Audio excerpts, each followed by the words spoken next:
Let's dive into the discussions shaping the nation. Las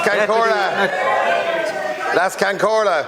At some point, the truth about the past number of weeks in this House will be written, and it'll show that from January onwards, it became increasingly likely that a number of independent TDs might support a coalition government. What many of us did not realise was that our own standing orders made no provisions for such a grouping. In fact, they were entirely silent on the rights of TDs or parties who support the executive. This should not have been a problem for the government or for those independents alone.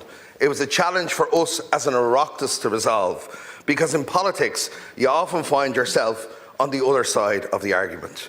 But instead of addressing the problem, the opposition chose pantomime.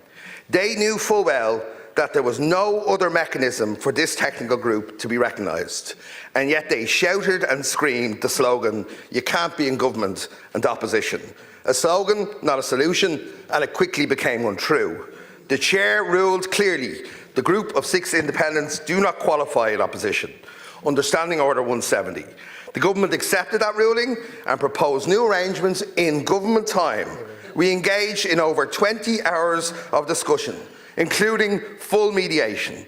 But instead of seriously engaging, the opposition spent more time on the plinth than around the table.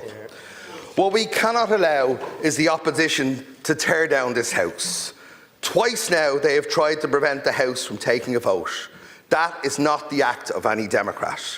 Our Constitution protects our right to cast a vote here in this chamber.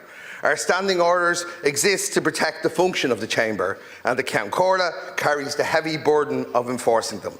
Let the record show that deputy after deputy stood, shouted, screamed, not to be heard but intimidated. It was a coordinated attempt to shut down the democratic process. It wouldn't be allowed in any residents' association or GAA club around the country. And now, like a drunken stag party, they cry foul because they didn't hear the call for last orders. Well, last orders was called. It's time to put these tactics behind us and get on with the people's work. Like, share, and subscribe, and let us know your thoughts in the comments. We'd love to hear from you.